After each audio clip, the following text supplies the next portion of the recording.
So good morning to all our friends, colleagues, and principals and educationists who come from different parts of the country. And we also have some colleagues who have come from outside. Russell is here from UAE.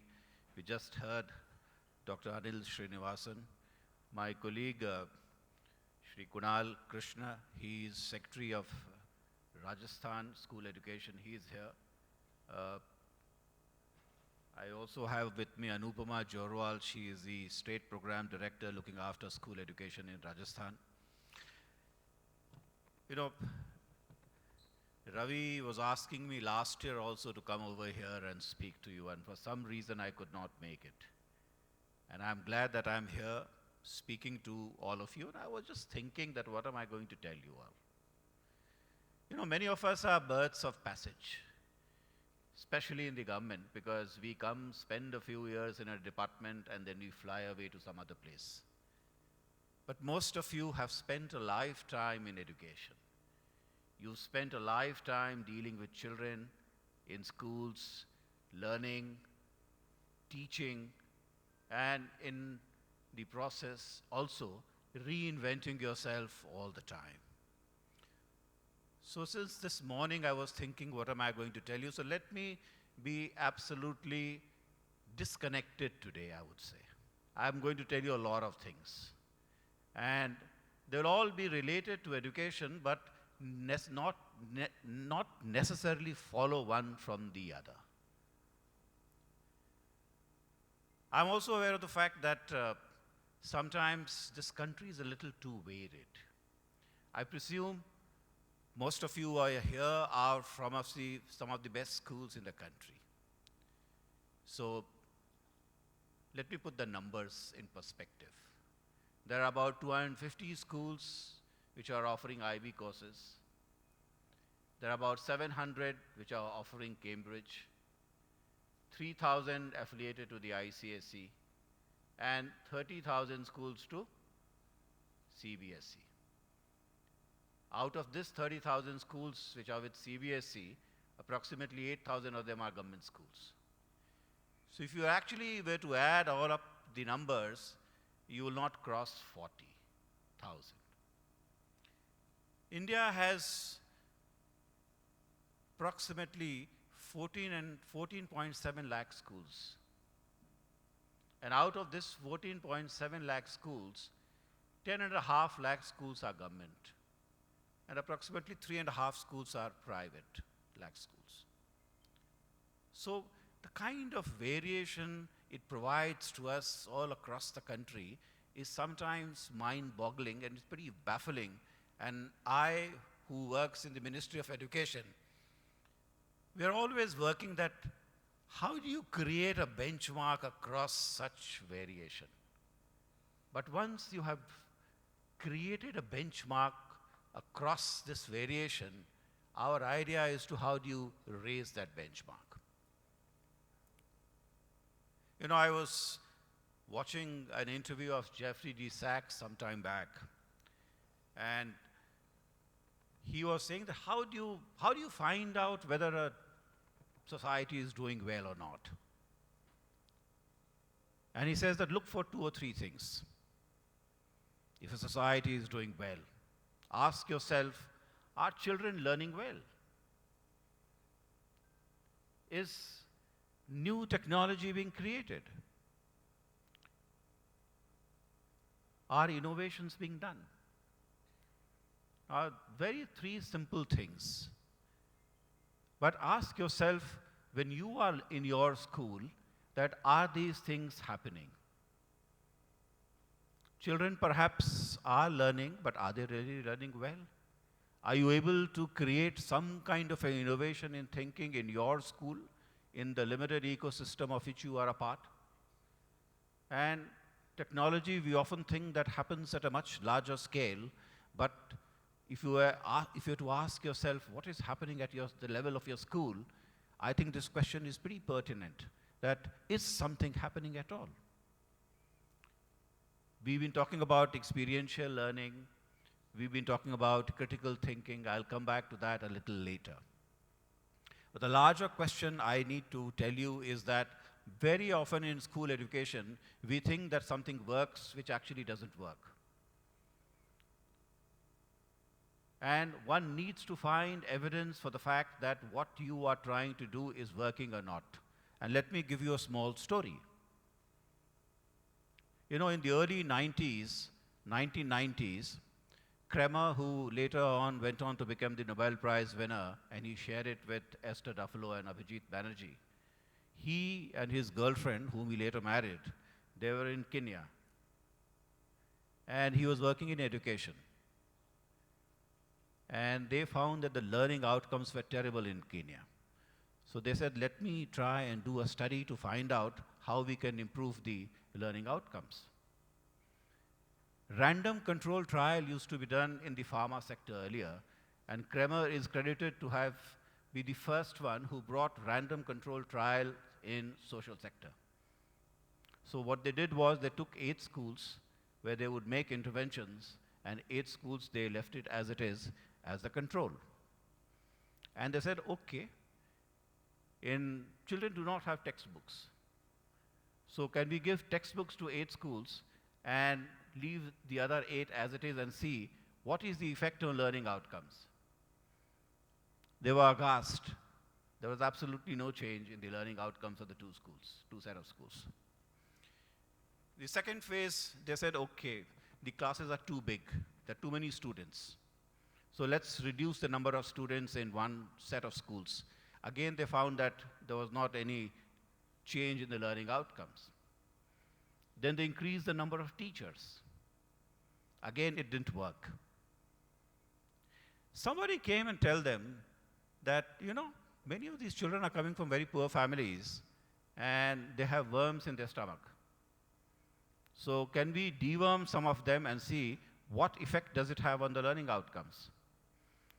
So they dewormed one set of children and they found that there was a 25% increase in learning outcomes. This is the beginning of deworming across the world. This was the first incident of its kind. The larger question which I am trying to make before you is that sometimes what actually appears to be very, very commonsensical actually doesn't work. And when you are working in your school, then look for it. Keep this in your mind, that whatever changes you are doing in the curriculum, whatever new innovations which you think you are bringing in the school, is it actually leading to an improvement in the learning outcomes or not? And you must measure it. I think I will tell Ravi to devise a way, but though there are several ways, some people are doing PISA, the CBSE schools are doing SAFL.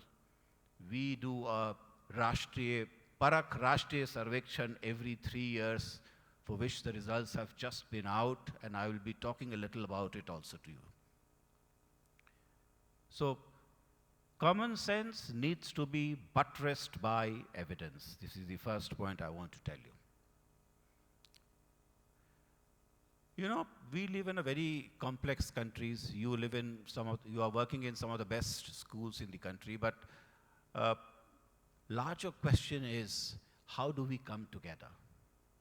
And I was particularly impressed with the last slide of Dr. Anil Srinivasan. Where is he sitting? He's gone. He's there, right. There was a rag picker. And he said that if you are not able to do anything for him or her, then I think we all have failed in our collective duty. And that is true, actually. We would fail in our collective duty. For some reason, our trajectory in the country has not been what it should have been. If you look at the 2011 census, and if you look at the literacy figures, we're about 80%. 71%. Much later, we did a NSSO survey in 2021-22, and we found that we are at about 81%. Hopefully, the new census will come out in March 26. We would know actually what our literacy figures are.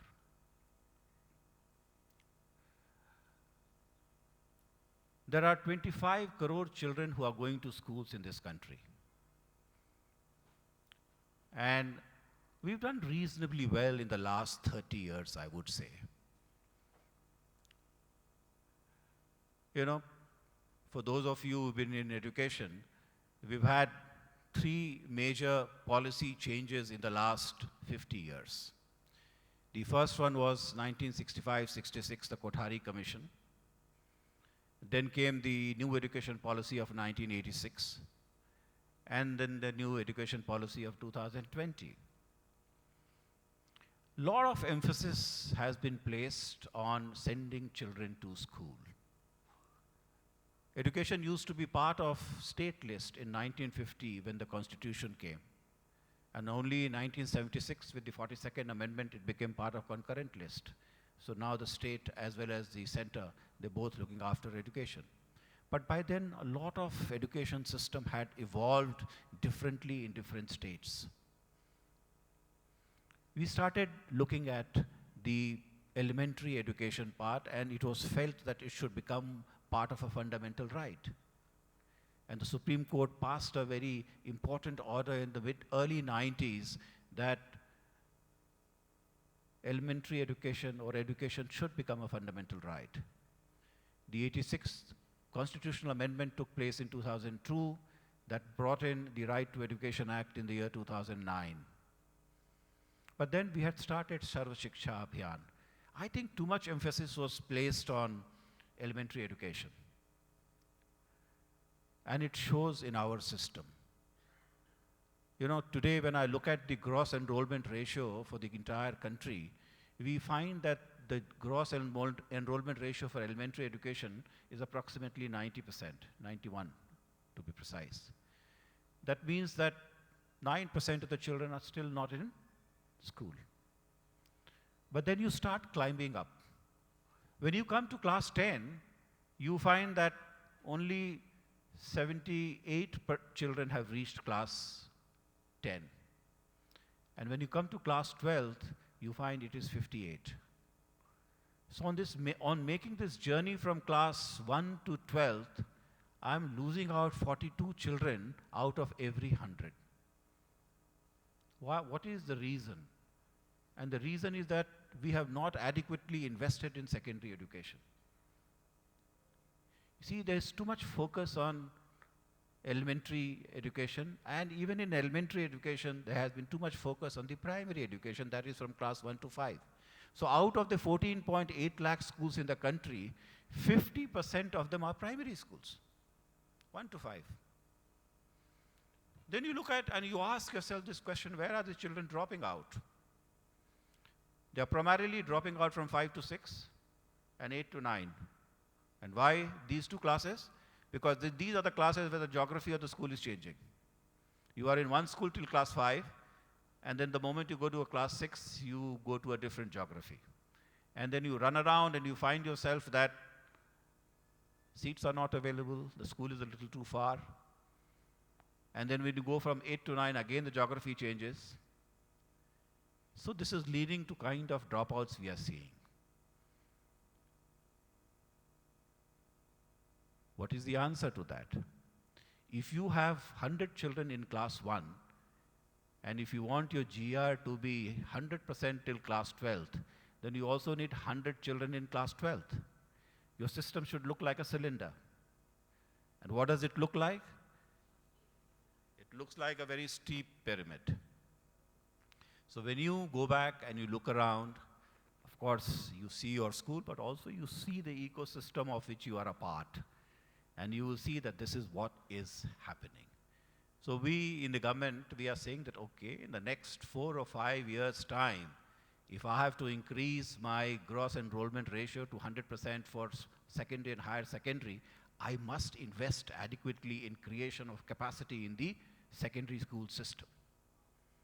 So that is going to be one 5-year or maybe next 10 years ahead of us, which is going to keep us busy.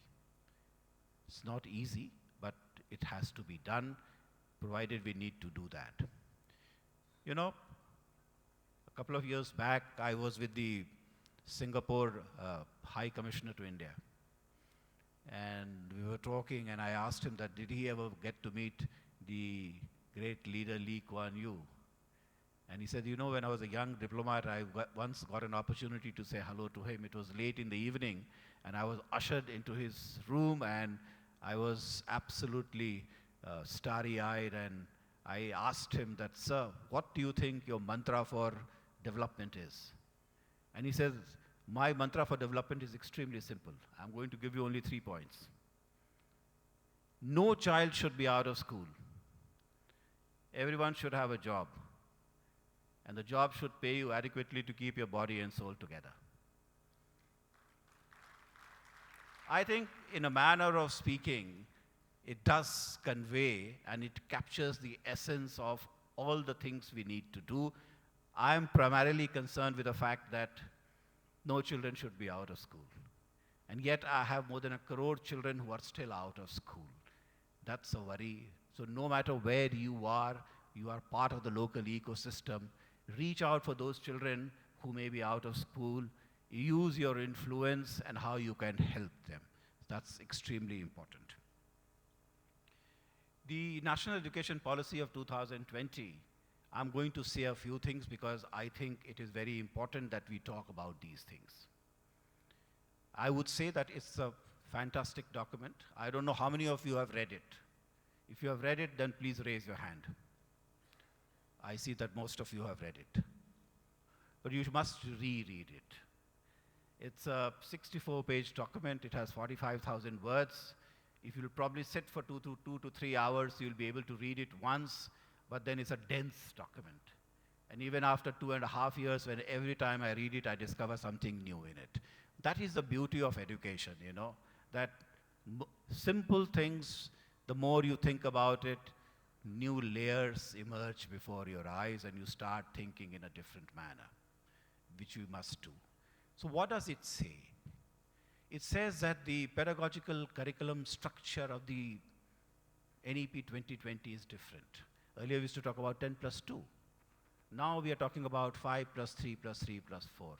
And the first 5 is the foundational stage, which includes 3 years of pre-primary classes and classes 1 and 2.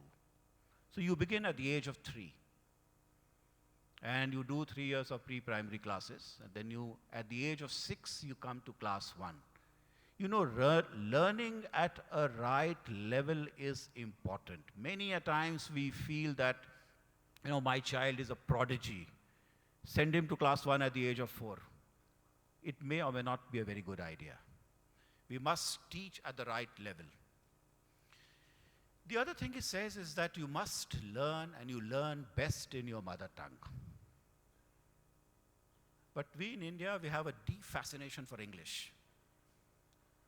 And we want to learn in English. We often feel that that is the only way to find a quick way to something good in our lives. But I often wonder, is that a good thing to happen to any of us or not, or all of us? A child speaks one language at home. He goes to a school where the teacher is speaking a different language. What it does to your understanding is a big question. Imagine watching a French movie with no subtitles. Even at our age, we will not be able to understand anything. Leave apart a small child, a young child who is 4 years, 5 years of age. I often pose this question, and I'm going to pose this question to all of you. Is it learn English? Yes. But can we not learn English as a subject rather than learning it as a medium of instruction? So what the policy says is that you learn first in your mother tongue, no matter what the language is. India has 22 languages in Schedule 8 of the Indian Constitution. But then, while you develop a certain amount of proficiency in that particular language, you pick up the second language. And the second language, well, could be English or it could be anything else. The policy says that you must have a 3-language formula. And we've been talking about a 3-language formula for a very long time, from the Kothari Commission time. But the NEP 2020 says that the three languages could be any three languages, except for the fact that two of them should be Indian languages.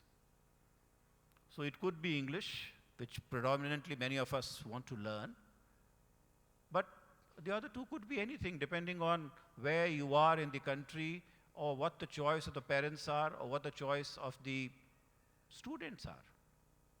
But choices create costs to the society, and that is what we are trying to work it out. So there is a school in Delhi, Sardar Patel School. So they have a different formula. They have a medium of instruction, Hindi, till class 5. And they start learning English from class 6 onwards. And their children do equally well in class 10 CBSE and 12th CBSE. In fact, I was looking at some data from the CBSE schools, and I said that, let me see where the children are doing well. So we took out a set of data from schools which are, let's say, Hindi medium schools. And we also got data from schools which are English medium schools, but predominantly children who are studying there, their mother tongue may not be English at all. And we said that let us look at the class 10th and 12th results and see how these children have done. I don't know, the data is a little at the infancy stage because I have not done a very deep dive, but the initial data suggests that children who are actually learning in their mother tongue have a little better cognition than the ones who are not learning in their mother tongue. And I leave this question all out to you to talk about it, to deliberate on it, and to see what can be done, because this is something very important for all of us. The third thing which the National Education Policy promotes is multilingualism. So we must learn more than one languages, and fortunately in India, many of us speak more than 3 or 4 languages. I think I'm the only one who can just speak 2 languages, though my mother tongue is Bhojpuri, so if I add that, then I am happy to say that I speak 3 languages. The third, I have not actually spoken my mother tongue for a very long time. I must confess that. So you have multilingualism. You know, technology is something which is going to deeply impact us. And I think both my predecessors were talking about artificial intelligence. Suddenly it has become the toast of all conversation, especially in these schools. But I'm not too worried about it, you know. I'm not too worried about it, and I still feel that the jury is still out there. In 1913, when Edison invented silent movies, Edison was of the view that books will become passé in a few years, and there will only be silent movies. You know, learning has always been, it's always been part of what we are, the Homo sapiens. We've always learned. But I think the base always remained very narrow. 1453, the Gutenberg invented the printing press, but still there was no universalization of learning. It came much later in the late 19th century, where it started off in Europe, especially in UK, when the trade unions started putting pressure on the government that everyone must go to a school, because children who were working in the labor sector, they were depressing the wages. So they started putting pressure on the government that send children to schools. So universalization of education started, everyone started studying. Books have remained with us for a long time. And I think today we are talking about artificial intelligence, which again is not something very new, I would say. You know, Alan Turing died in 1954, and his student McCarthy, they held a conference in 1956 when they coined the word artificial intelligence. So since then, they've been talking about it, but then I think we were actually handicapped by the fact that we did not have the compute. The kind of computing which these LLMs require have come only in the last 5 years or maybe 10 years' time. So suddenly it has become extremely popular. It is raising a lot of questions, and all of you are educationists, so I'm just leaving a few questions for you. We would want an answer who are part of governance of education.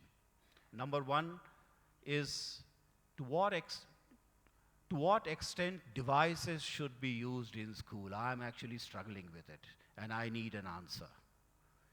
Where do we introduce it? To what extent learning should take place on digital devices? Because it doesn't come easily, you know.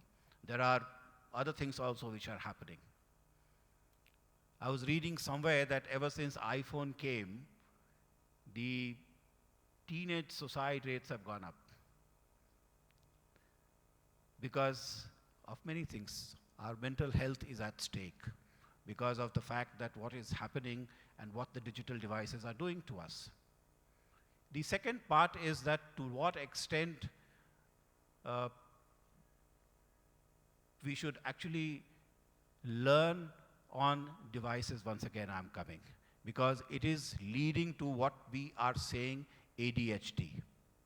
There's an attention deficit hyper disorder. Our level of concentration has gone down.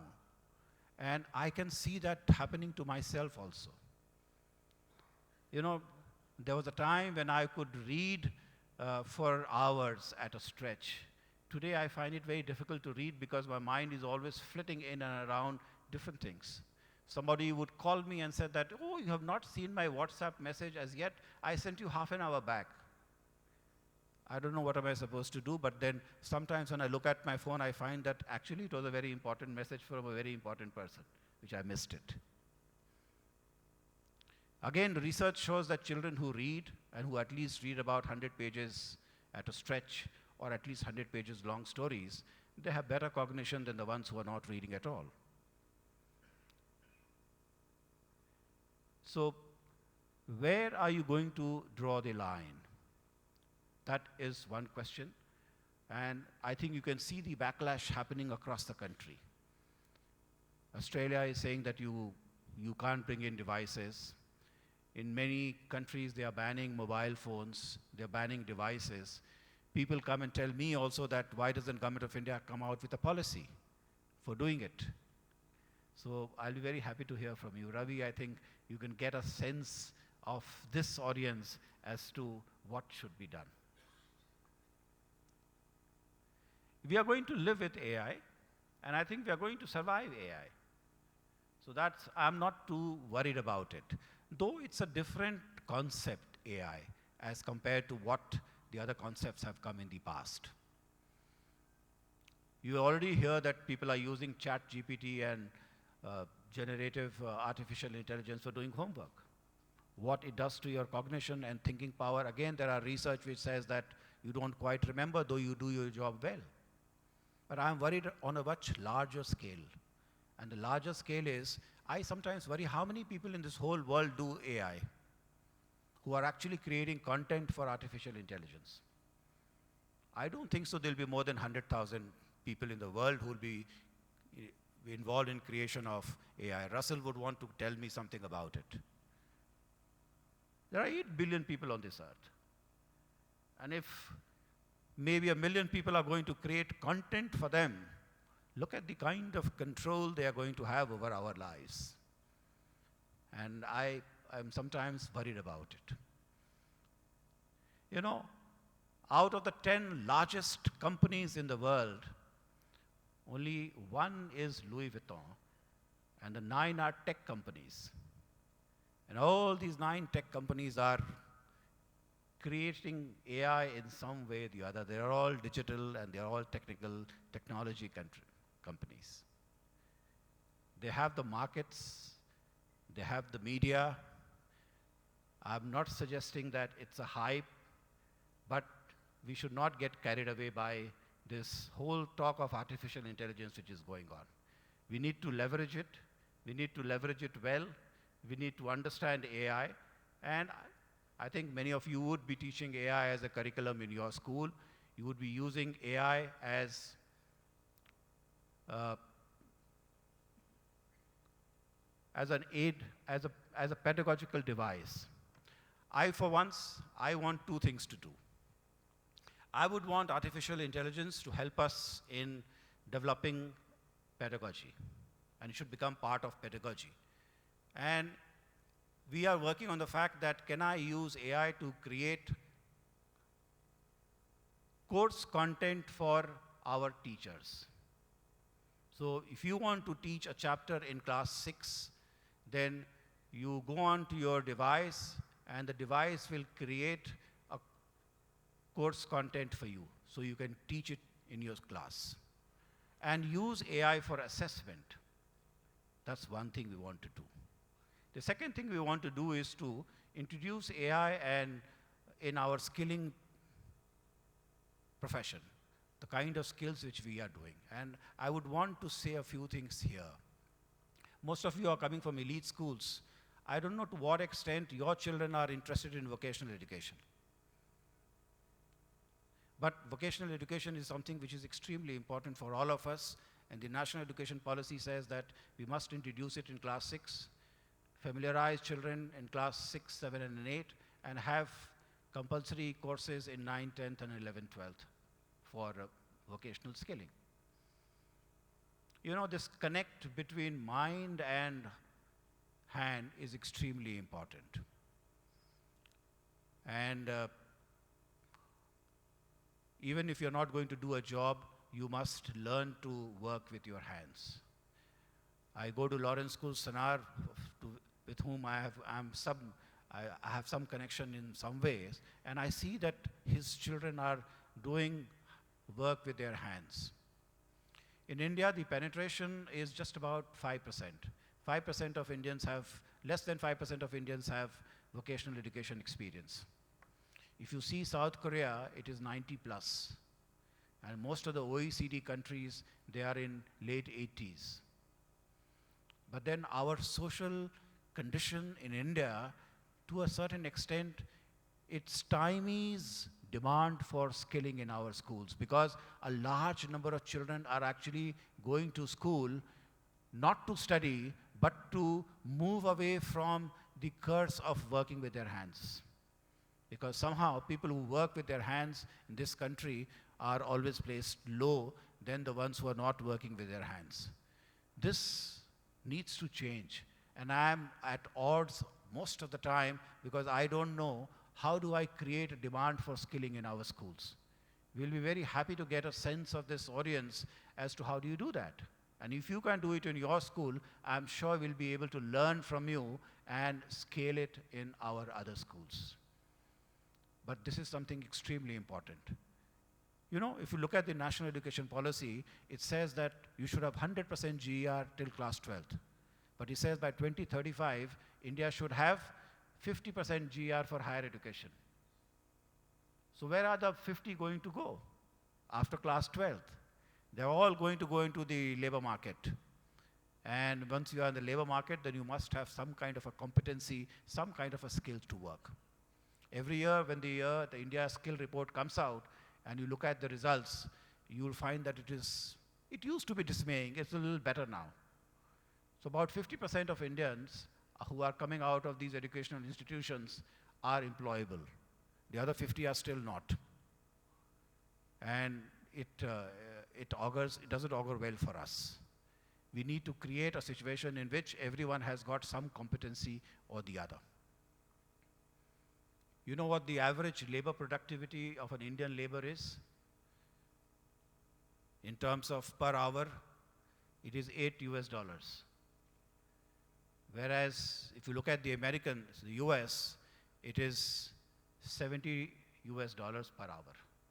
So the productivity of a labor in US is almost 10 times that of in India. So you ask yourself the next question, that what is making us so less productive? And if you look at the Indian labor force, majority of the Indian labor force has less than basic education. And there also we do not have the kind of competencies we need to have. And when you look at the US breakup, you will find that 51% of people who are part of the US labor force have advanced degrees. So we need to make this transition, especially when the Honorable Prime Minister has given us a benchmark that by 2047, we need to become a developed country, a Viksit Bharat by 2047. That means our productivity needs to go up. The last thing before I end would be to say that we have a window of about 10 or 15 years ahead of us. As a country, our median age is about 29 as of now. The Americans are 38, Chinese are 42, the Japanese are 48. But we are also going to age sooner or later. We have about 10 to 15 years of time ahead of us, and we have to get our act together to ensure that we educate each and every child, give them some kind of a competency in their hand, make them employable with definite skills, enable children to go into higher education to do research, and to be able to innovate, to be able to create technology, and to learn at the right level. That is some of the most important things we need to do. The last story I would want to end is a personal story. In 1986, I was a grad student in the US, and my roommate used to be a Chinese engineer who had come from a village near Chengdu in Sichuan province. So every time he would cook, we would leave the apartment. But, we'd become good friends. And one day, he asked me that, Sanjay, you have Rajdhani Express in India, which travels at 120 kilometers per hour. And in a mournful manner, he said that in China, nothing travels faster than 40 kilometers per hour. This was 1986. Add 40 years to that, and reach in the contemporary times, Rajdhani Express is still traveling at 120 on a good day. Lately we've been talking about, so we have these Vande Bharats, they are doing about 180. But look where the Chinese have gone. I'm not a fan of the Chinese system, but I'm bringing it as a metaphor for quick change in our society. People always tell me that, oh, they are an authoritarian society or we are a democracy. So I ask them that, do you think that we have not progressed fast enough because speed in development is affected by some kind of a democracy deficit? That is not true. That is not true. We need to move fast. We need to do things quickly. And I would end up by saying that we may have many luxuries in life, but we do not have the luxury of time. And as a nation, we must come together. All of us have this responsibility to come together, to learn in a collaborative manner and not be like this, as Mr. Srinivasan was saying, that you are always hiding things from the others. Education system needs to become more collaborative, and we need to assess children on collaboration rather than individual brilliance. Individually, yes, one needs to be brilliant, but collectively you need to be a team player, do well, then only we'll be able to do well as a nation, develop. I'm very happy to be here, Ravi. Thank you for giving me this opportunity to come and talk to your very, very esteemed people who have come from different parts of the country. I'm sure that we will be in touch with each other. I'll be interested in getting a sense of this particular meeting as to what has emerged out of it, and what usually comes out from the best of these schools should also become a template for us to take it to the other schools as a part of our learning. Thank you, ladies and gentlemen, for hearing me out.